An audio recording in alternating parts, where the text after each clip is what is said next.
before I cut that one of these sections here, I want to get this curve in here. So I've got a piece of cardboard that's kind of at a 90 along this face here. I've got it locked down again at my 11.5. So I'm going to get my scissors out and take a slight bevel here. Back in a little closer.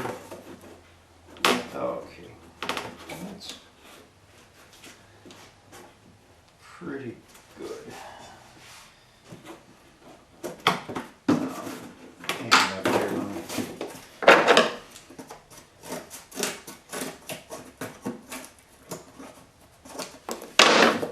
trim that off. Okay. Remember, hold the pencil sideways.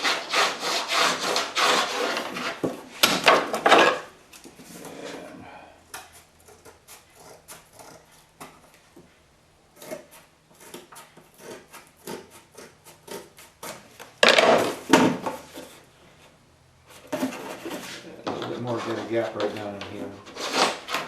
Let me, I was having a hard time following the line. Okay, there we go.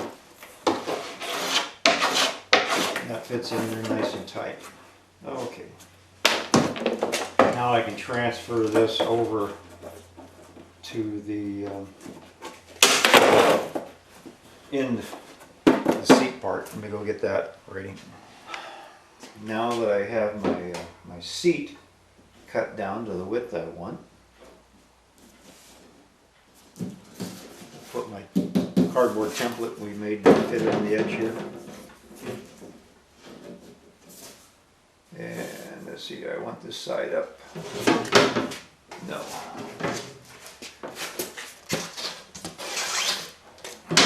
This side. Okay. Before I cut this out, I want to make certain that I'll have enough equal on both sides for this gap in the middle. I may have to have this up. Let's see. Yeah, maybe it will. Let me do it both ways. Because I had a piece in here I knocked off and it took out some of the ply on the surface.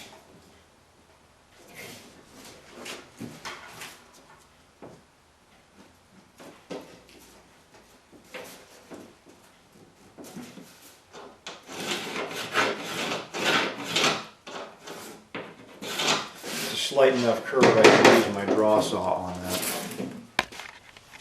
I was able to use this. I went with the good side up and I put my template on here, and so I got it cut there. So now I just need to measure the distance from over here to right along in there, which is going to be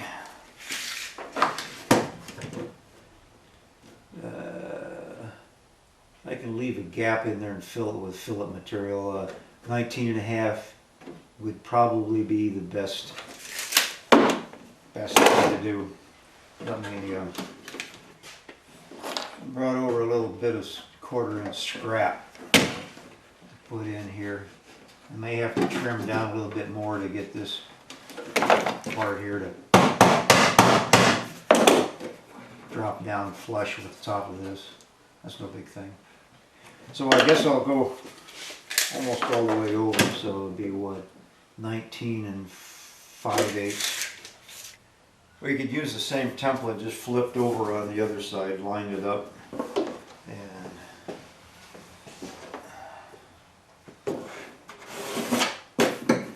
it just needs a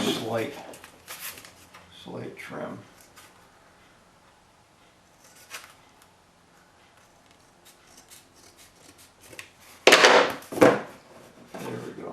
Okay, now I can use that on this side. I've got that one cut. Well, I've got them both cut and set in place. We're fine here as far as being even and back, but we come up a little bit, so I gotta take some out in here. It's always nice to have an old AARP card to slide along. So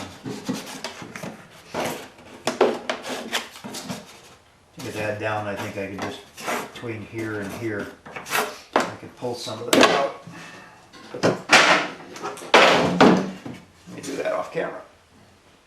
Well, I've got them fitted, and they're down and they're flush across the top, flush enough. Now the $64,000 question is going to be, do I put the hatches on top, or if I stick them down in here, a 6-inch hatch is going to be in the way of all the taping. But up here on top, it's not going to be. Plus, if I set it in here, it'll be much easier. I'd like to have something out here on the side to set on light winds. So I'm probably going to put 6-inch hatches on top on either side. And then I may just go ahead and say to heck with it, put this up here on the bow. Is that even in there? Yeah, just barely. Put that one up there. So that'll give me all top hatches except for the one in the transom. So I think I'm going to, before I do anything else, there's a lot of these panels that are going to need some sanding in here when I put the stiffener for the hatch in here.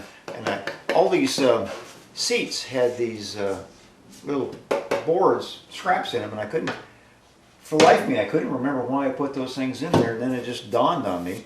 I was using my Century stands and my Bogan clamps to hold these things while I was putting the epoxy on them, let them cure without laying on something. So all these top seats here had these little things to grab them by. So I'll go ahead and knock that one off because that'll all be cut out when I put in the hatch. So I've got a lot of sanding to do on all these panels and get them, you know, like these faces down here are all kind of roughed up, and then on the inside I want to paint them. So I'm going to do some sanding, same with the inside of the seat here, and the seat top, and then the top of it too.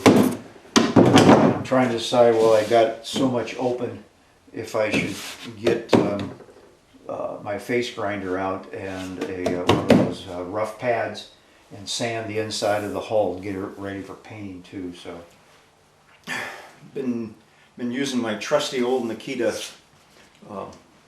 multi-tool with the carbide tip blade. Going around here, I've been able to push up in here in the paint because I need to get this clean for the epoxy and also for the fillets going in there.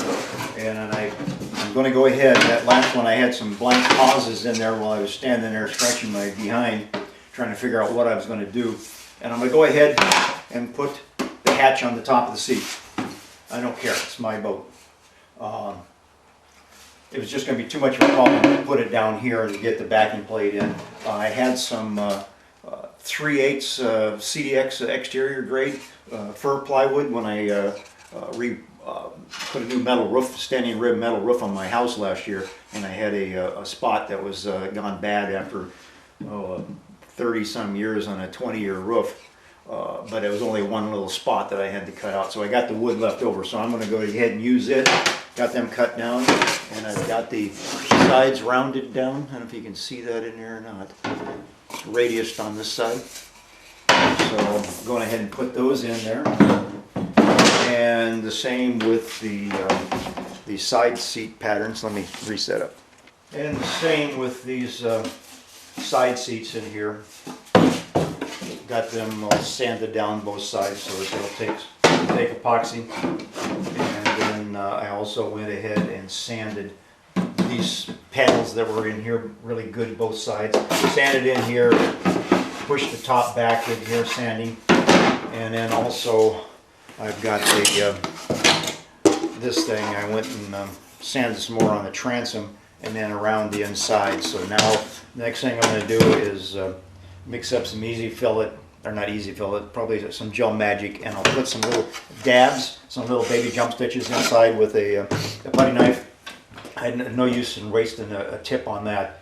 A little bit of dabs, probably 4 or 5 little stitches on each side, will hold it in place so I can remove the wires, and then I can go ahead and put the fillets in. And then I can put it outside in place and go ahead and easy gel magic around the outside, and then put the fillets on the top of that and in glass tape. So let me go ahead and get some of that stuff done.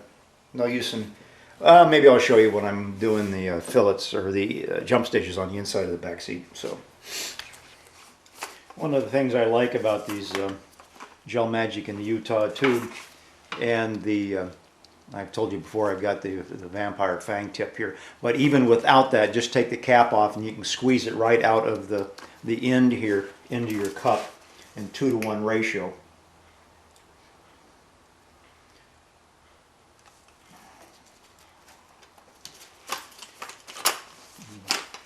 That easy and that quick.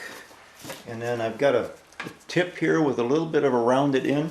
I'm going to use it as my stir stick. And let me stir for a minute, we'll come back. Got my stir on. Now I'll scrape off the back and just pick up a little bit. Start dragging it into the cracks.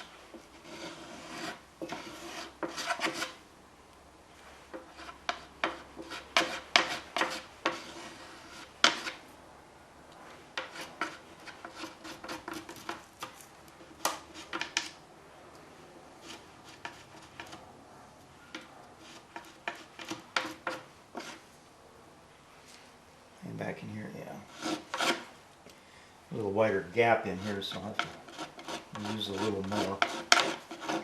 And scrape along the sides too, you know, up against tight, so you can scrape some of the stuff, but the fillets will cover up most of this, so. Looks like I want to get 100% in there. So.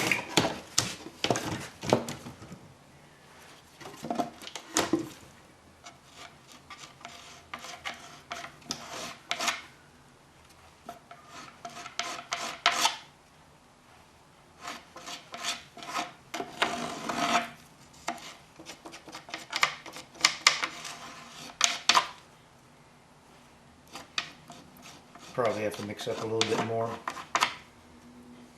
I was just originally going to do a series of little stitches, but what the heck. This is going so quick, I'll 100% it.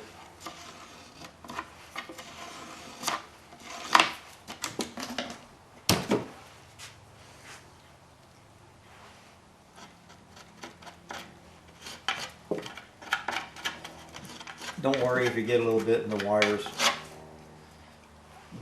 It'll cut out, and you can take a rasp and some 60 grit sandpaper on a piece of plastic pipe.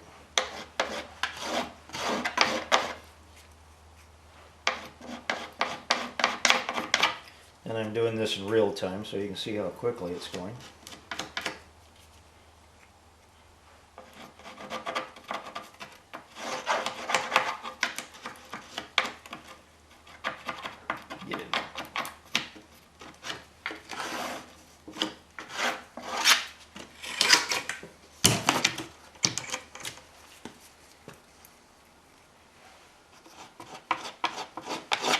Get it really good up in those corners.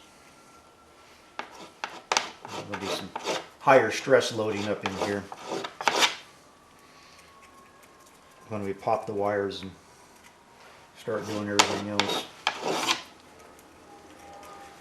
Clean up the seams a little bit. You can take an old what is this TV converter box coupon and just scrape along the edges.